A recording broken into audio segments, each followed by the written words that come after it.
Okay, what do you know about web scraping? Basically, just to let you know that we are in lecture 15. And lecture 15 is going to be our last lecture that we cover some last components of programming, and that is web scraping. So web scraping in Python, basically, we understand it as extracting data from website using automated scripts. Now, when you want to get data from any website, then you can automate the process so that it can request for web pages, parse the HTML so that it can extract the required information that you need. But for today, we will use most of the popular Python libraries for web scraping, because web scraping with Python is actually the simplest. And Python has one of the most powerful libraries that are out there being used for scraping your website. Now, there are several web scraping libraries that you need.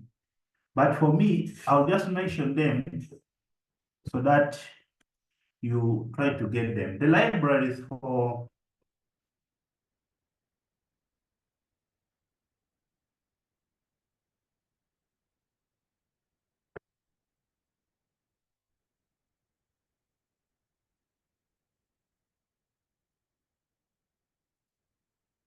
okay, so there are libraries like request, and we also have, this is the one we will use, the one I beautiful soup. There is request, there's beautiful soup, there is LXML,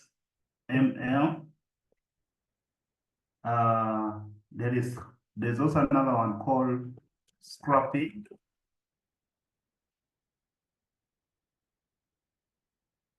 And then there's also another one called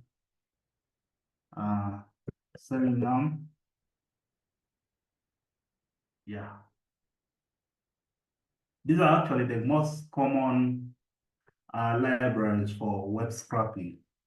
But I think I will try to maybe have both this and beautiful soup,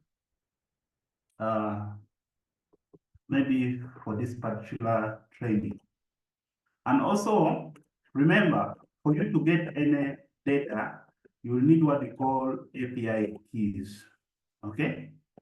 And API keys basically help get, okay, like they will, before you get the API key, they want to know who is getting that data and who is going to use the data. So they will collect your data, like email, your name, and username.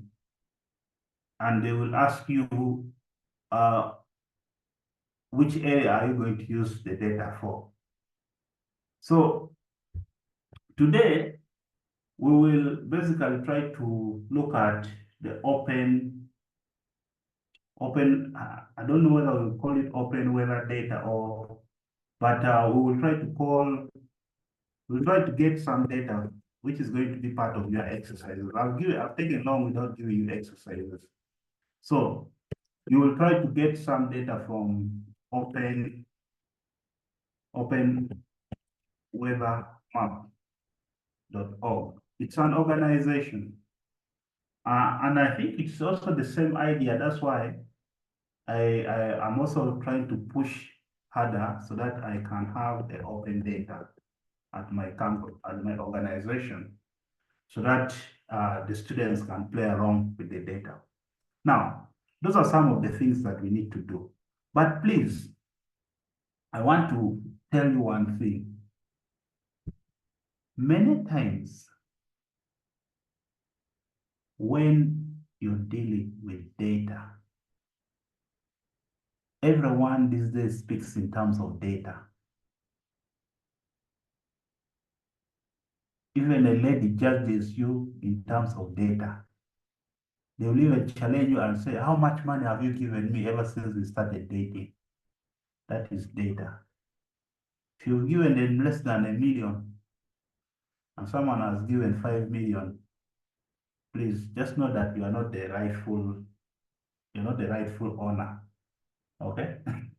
So they will judge themselves then. Okay, anyway, there are others who are different. But the only problem, we have only 5% of the good ones. There's only 5%. Okay, to me, that's what I feel like. There's only 5% of good ladies out there. And it's very difficult to get them. And that's data. Now, so even when you're trying to do a facts check, who is lying, who is not lying? Every time you lie, someone tallies it. Say, but for you, you're a liar. Depends on how many how many times you have always been. That's data. So we use data almost every time. The reason why I'm calling this lecture 16 is to know how many lectures we had for our entire recess. Okay, that's not the point. The point is here, our ethical considerations. Remember, we are going to be, as a data scientist, you're going to be given an opportunity to scrap data from a database. And you may find your brother in the database and he's earning only 500,000. 500,000 in Uganda shillings. I think I need to, should I use small figures? Okay, let me use 500,000 UGX. Yeah? But because you're a very good data scientist, and you find, but this is my brother, why are they giving him small figure? Let me just add 1 0 here. It won't affect a lot. Eh? Let me just add 1 0 at the end. Do you know the damages you have caused to the organization by modifying that data? What is the range of the data? How much money have you added with only adding a 0? Do you know the consequences of adding 1 digit? You've put that person into a 5 figure. And how much is that organization losing now in terms of losses? How much? When you add a 0 on 500,000, how much money are people losing? A Ferrata, a Siemens. How much money are people losing? So that's a lot of money. That's 4.5 million because of you manipulating just a small data. That's why it is very important to have some bit of what? Integrity. And of course, also remember that there are legal considerations. That's why most of the data that we give you are anonymous data. The data are anonymous in the sense that they check if there are some legal implications in regards to data. And of course, please, you do not need to abuse the data. Some of you are very scrappy. Let me even use that word. You are very scrappy. You're a data scientist. And then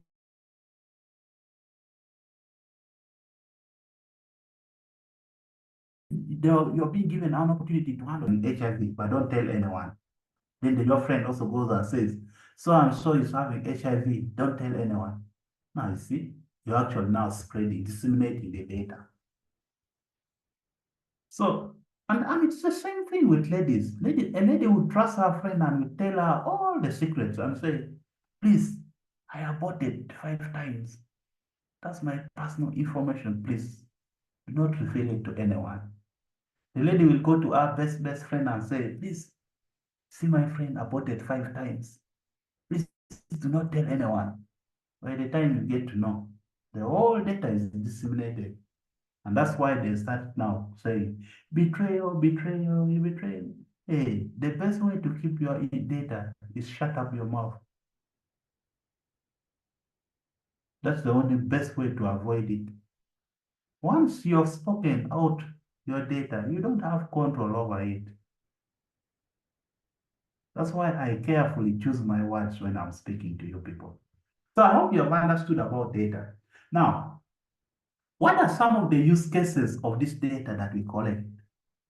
Let us now try to go scholarly. You collect this data.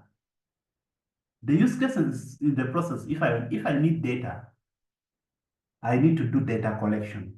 I need to extract maybe if I need like prices of goods and services from an e-commerce website.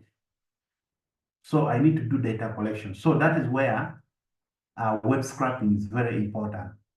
Two, if I want to make research about weather, like the weather is changing now, and that's going to be your exercise, and I don't have the data, I can go and scrap the data from that website and then manipulate the data, play around with in form of CSV or JSON.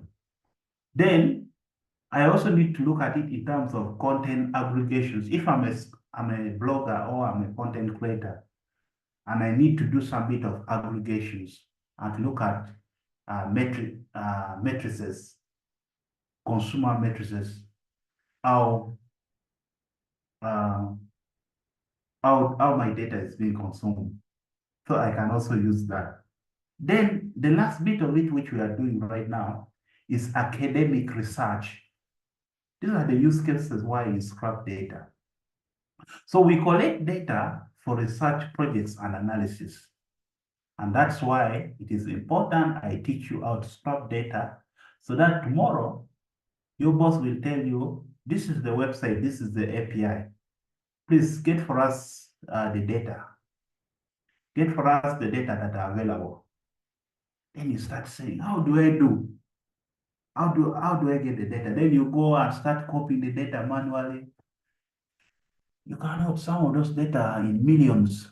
And you're lucky that I know most of you don't have powerful computers. So when I was trying to put your data to be like 1 million or 20,000, even myself running it on my computer, it needed a lot of CPU. So I've actually intentionally reduced your data to half a thousand.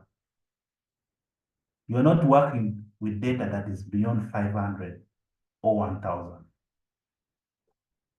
So that's so that at least your computer can be able to work to so that your computer can be able to do the analysis. The bigger the data, the bigger the challenge you will have. I don't know whether so we'll look at that a little bit later. But now let's try and get started and try to play around with the data that we all know. So we've looked at the advantages. Now we're going to go and focus our mind basically trying to write some of the script that can help us understand how to work with the the libraries like Beautiful Soup for. So first thing first, on your end, I know these days it likes raining in the morning and then I don't know, power may go off. Please try to charge your laptop, try to charge your internet, your router, for those who are using router, because anytime from now, I don't want us to be crying that power has gone. Okay. So let's get started and finish up this. First thing first, activate your virtual environment. You all know how to do that. All of you, activate your virtual environment. And then create a Python script and call it scrap.py. And that is it.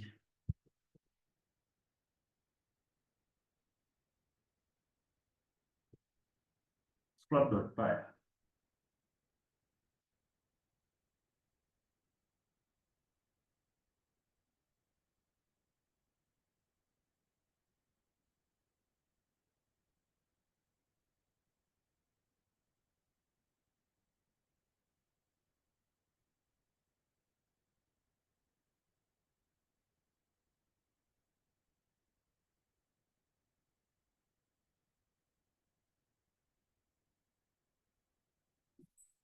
Okay.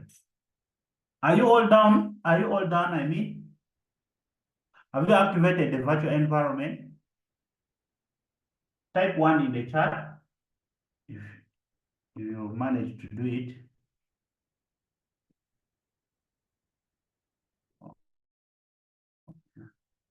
All right.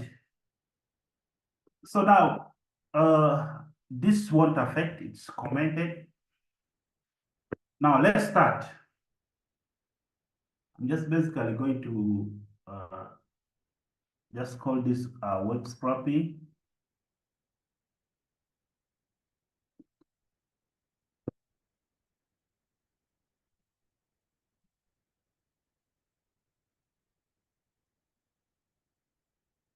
Okay. Now I'm going to start writing my code in line 7. So after doing that, you try to install Beautiful Soup. Yeah, install Beautiful Soup. And how do you install Beautiful Soup? Just say pip. Hey, please write this in the terminal. Just say pip install request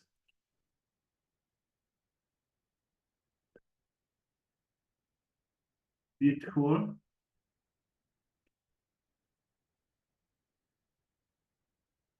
Soup. I think the latest version is Beautiful Soup 4. And run it. It should be able to install. Elsa, have you installed Beautiful Soup? Yes. Okay. Now let's break them into 4 steps. How to scrap what? How to scrap data. So the first one is going to be okay, please let me remove this.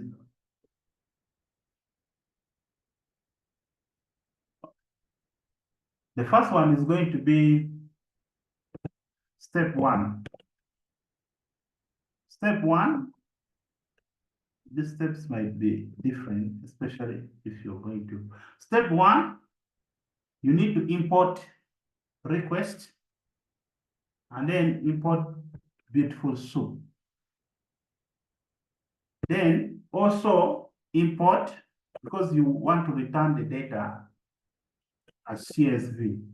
So import CSV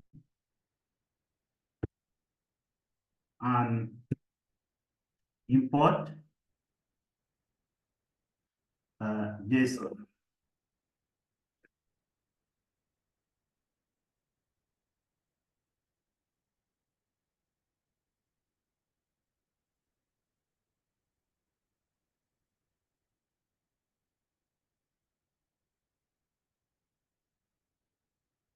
Then step 2, now you may ask me, the request is used for making HTTP requests to fetch web pages. And then Beautiful Soup, part of the Beautiful Soup 4, okay, library used for parsing HTML and XML document. And then the CSV will provide the functionality to read from and then write to a CSV. The other one for JSON will also provide functionality to read from and write to JSON.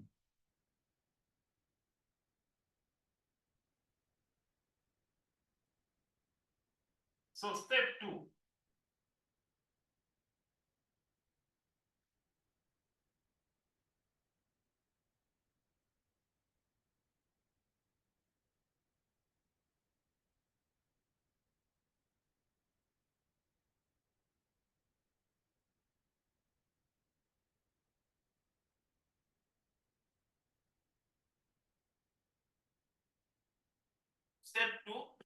fetch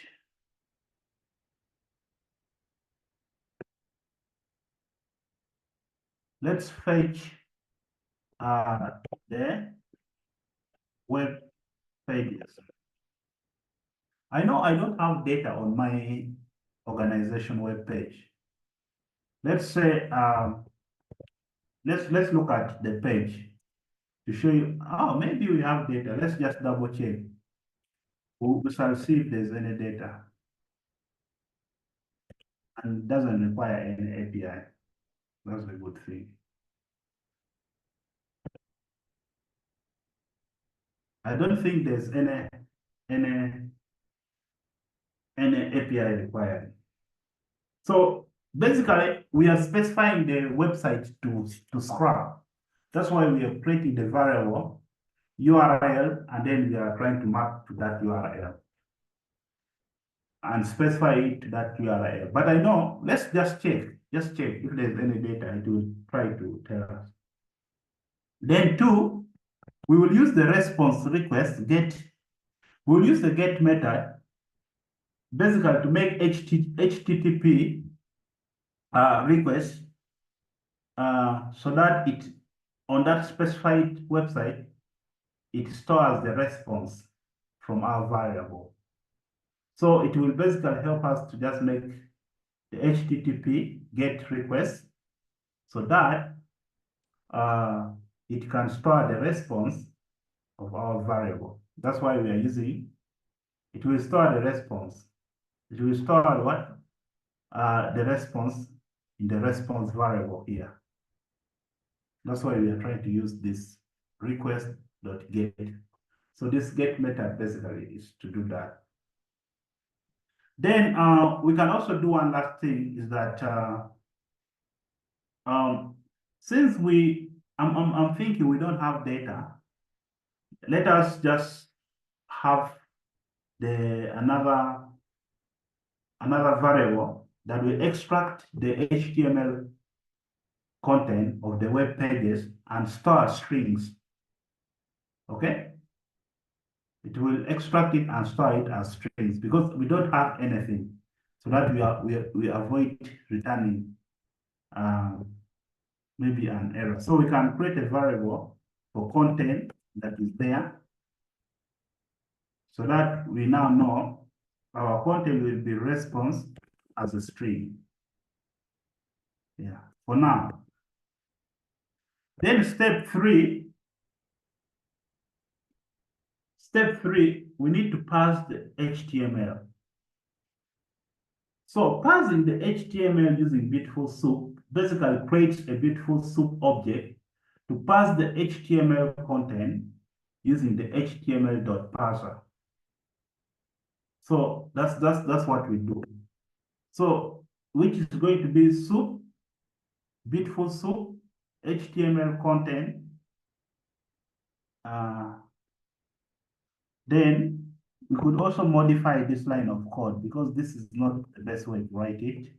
Since we want to do an HTML parser, so I'll just use that code.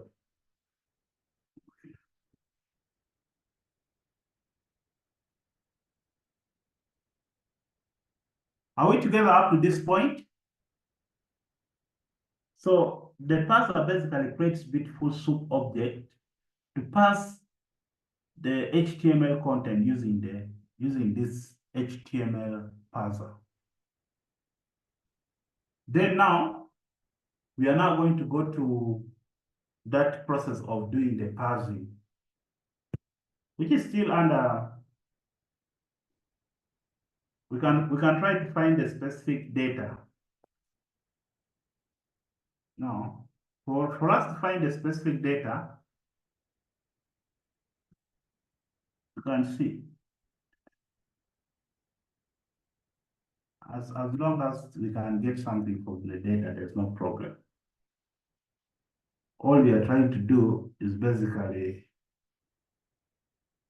try to parse to get some data here. So if nothing happens here, don't worry. I always keep saying that if you run into an error, the better. We will learn how to fix it. So basically what we are trying to do here, I'm going to try to explain for you. So we're using the for loop for cat, basically to find anything like H3 and then try to scrub. We will try to look at this data once it's scrubbed, if there's any data. If there's no data, or we get an error, we will rewrite the code the way we want it. Okay? Sometimes just flow with the vibe and see what comes out. You don't need to be scared of, I'm going to, no. So, okay, now let me now try to go to another step, which is step 5, which is going to be basically save the data to CSV. So for us to save the data to CSV, we'll use that, and then save the data to .json. Yeah. Okay. Then, no.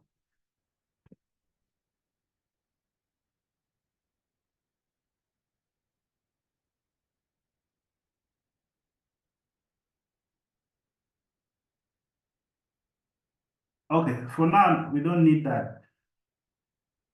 Let us just try to save this and run and see the kind of data we will get here. If you don't get any data, please don't worry, we will rewrite the code.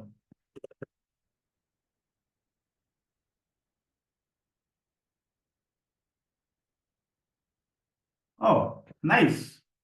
He has actually scrubbed for us some data here, where we have some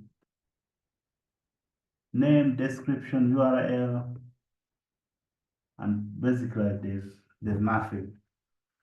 So since now he has done this is okay. I can now explain for you all the steps and rewrite it using another. I just basically wanted to see what it was going to suggest for me, but don't worry, I'm redoing it here so that you follow. So I think you are still following well up to when we reach the beautiful soup. Now, this one was just basically generated using tab 9. But let me just try to write for you some bit of a simple code using beautiful soup that will create for you an object pass using the HTML. So now we could create data, and then in data,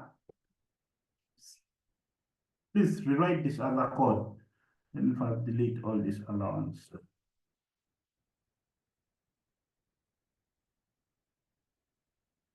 I basically wanted to see what he was doing. Okay. Now we could look at what we want to create. So what do we want to create? So we will say for item in soup find all.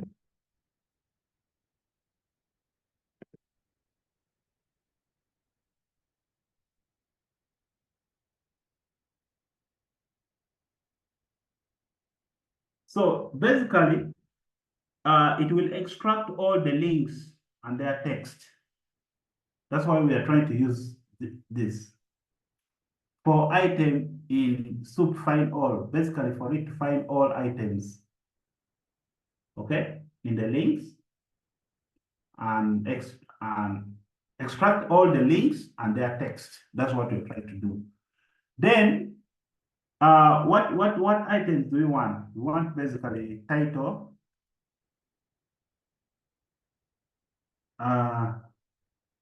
dot text, dot strip. Sometimes people call it strip. Okay. Then we could also have that for the links, or link, item. This time round, we don't find, but we get the links using the get method. And then we'll have data. Append is basically to add. What do we want to append? We are going to append title.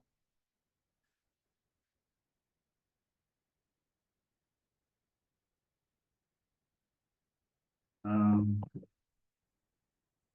Title and links.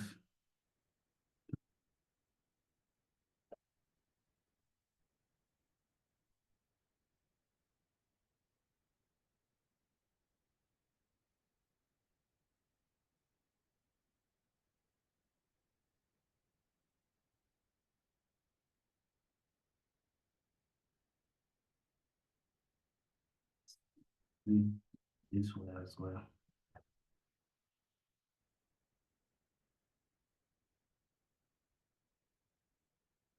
So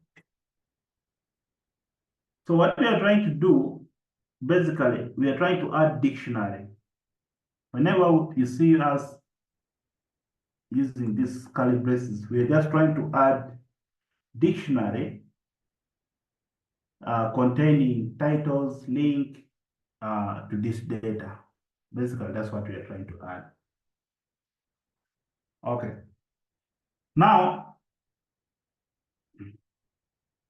Now we need to save data to the CSV file. Okay.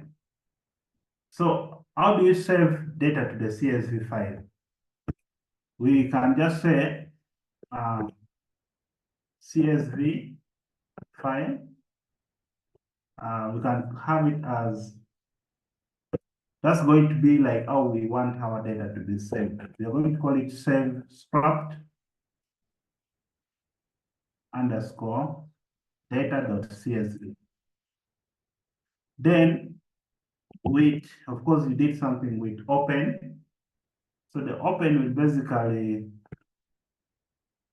will open the CSV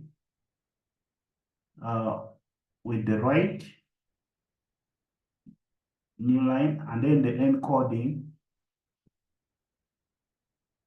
would also have the encoding.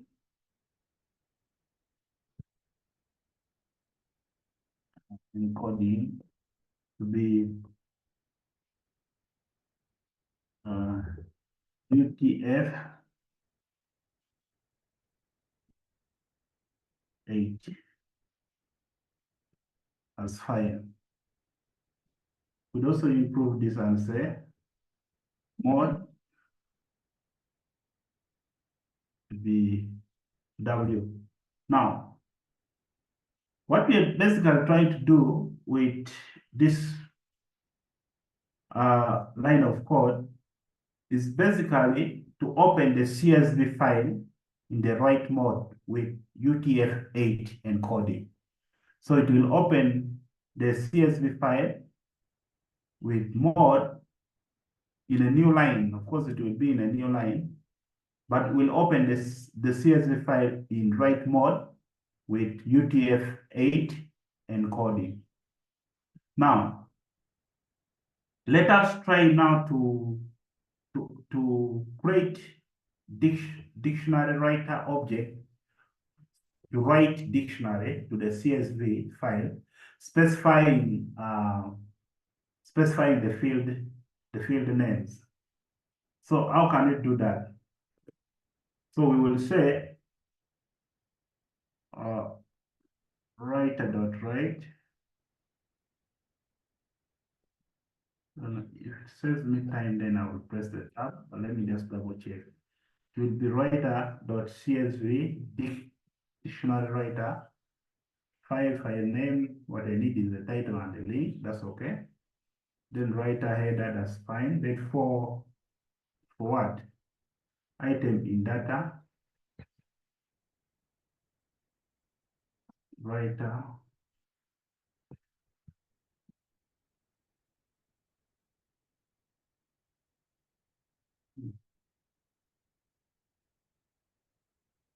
Okay. For item in data, that's okay. That's totally okay. Okay, so this should basically help us basically write if you okay, we could basically make this a little bit understandable. So let it write them in instead of items, let it write in rows. For rows in data, so that it is able to put them under looks like for rows. So what basically it will does, the for will iterate over the dictionary in the data. That's all what we are trying to do. We want to iterate over this dictionary in our data list. Then, of course, this writer.row, what it will do, basically, it will write each dictionary as a row in the CSV. So it will write each dictionary as a row in the CSV file. Now, let's do one last thing with also the JSON file. So for JSON, we'll have a JSON file. Then you can call it scrap data.json. That's going to be the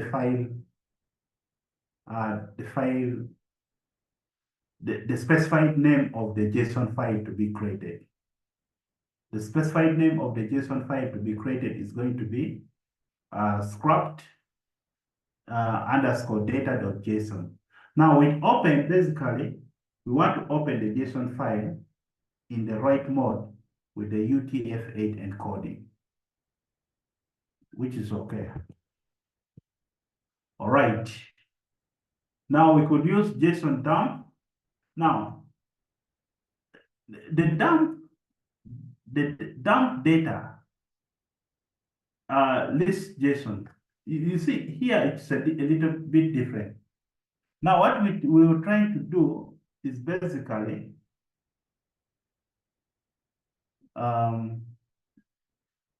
let me try to make sure that of course with JSON, basically you use the dump method so that the data list to the JSON file are allowed with the indentation of 4 spaces for readability.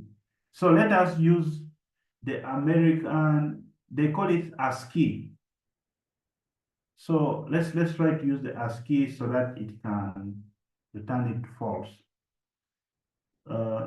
We can just add only something small here, like and ensure ASCII is false.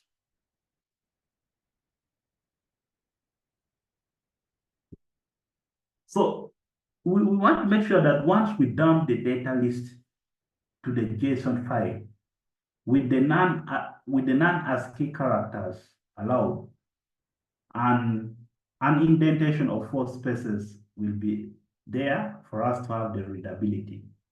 Then finally we can get the output. Do we have some issue here? I see.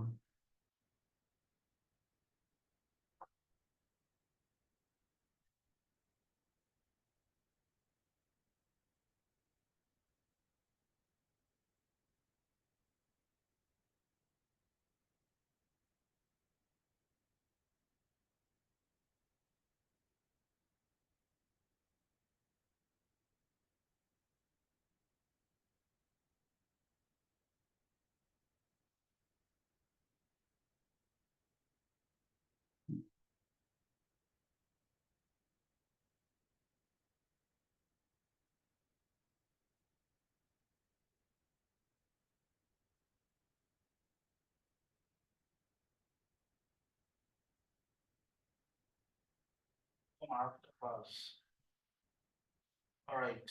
Cool. That's okay. Then for line 23.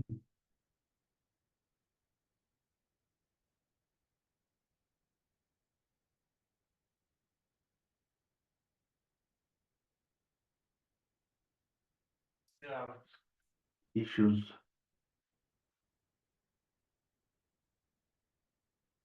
Line 23,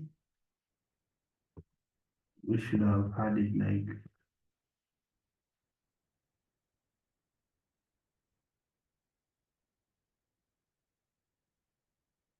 Okay.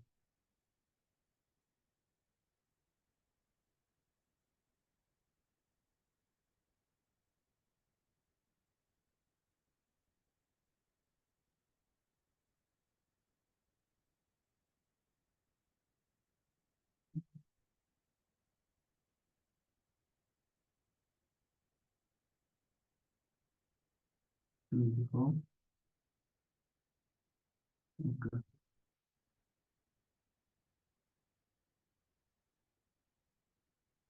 Okay. So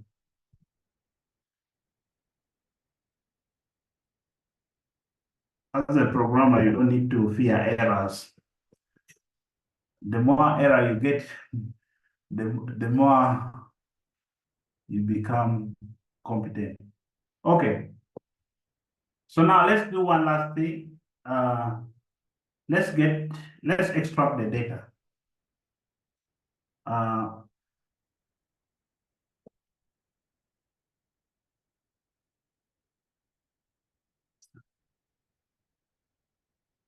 okay. Yeah. Save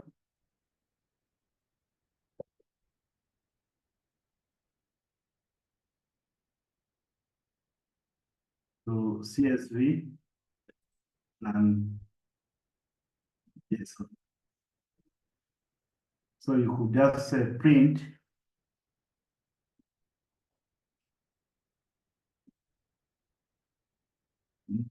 data set successful to CSV and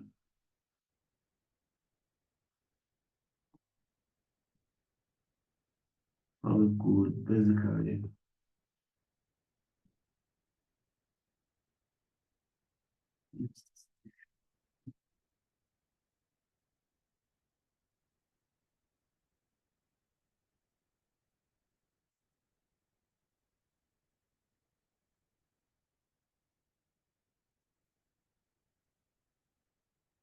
okay.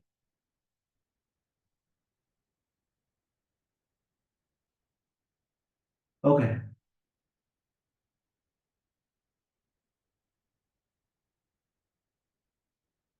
Okay. So basically, this line is basically the print successfully is basically let us also have it as formatted string.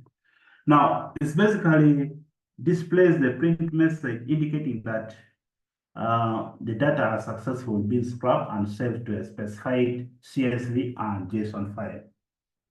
Okay, so let's try to press Control Enter and go to the terminal and clear. So since the file names are different, it should be able to scrub. Yeah, so you could see here, it has scrubbed the data. So now you can see the data it has scrubbed from that website. Yeah. So beautiful. Title and name. Rico Home, services, stories, features.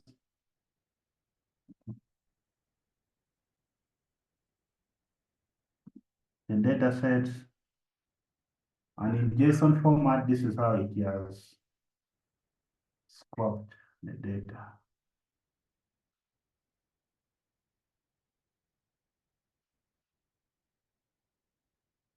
Okay, so this is how you scrub data.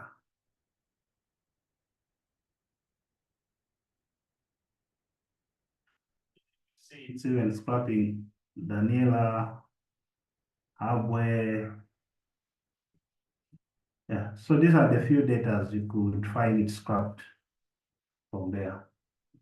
So this actually the best actually it's actually the best way to scrub data from a website. So you specify it and you can see data set successful. Yeah, so this is what we call web scrapping.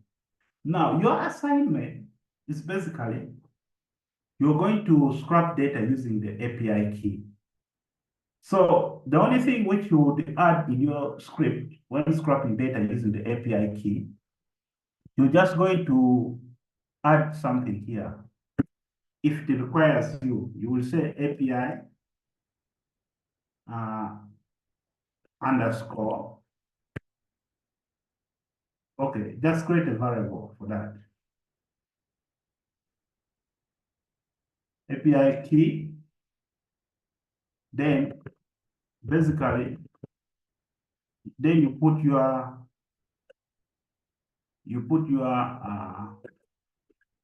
API key. But of course, you need to generate. And how does an API key looks like? I think most of you, sometimes API, of course, for you to, that's why those people are very strict. An API key looks something like this. So because now it knows who you are, so it will be able to allow you collect data from that particular website. But without an API key, you cannot scrap any data from that website. Okay. That being said,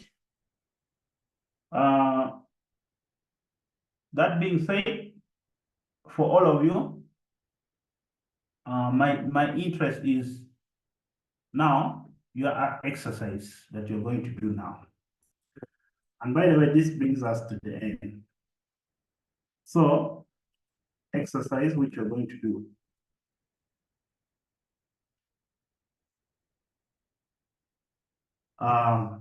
Exercise 1,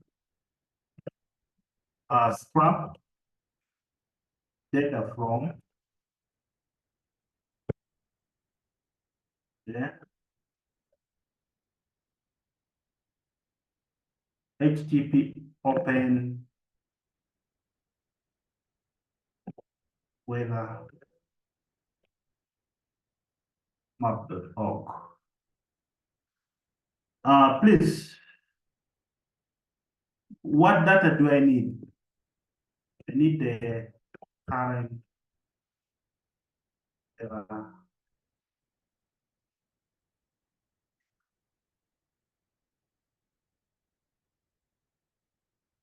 so that's what I need. I need the current weather data. That's what I'm interested in.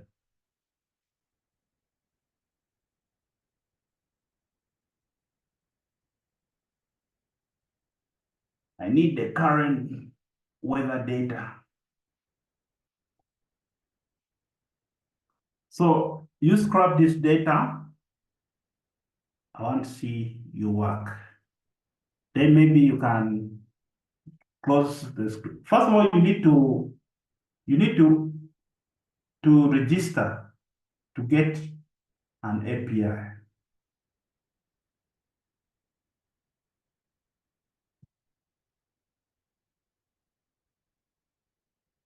Okay. Hello?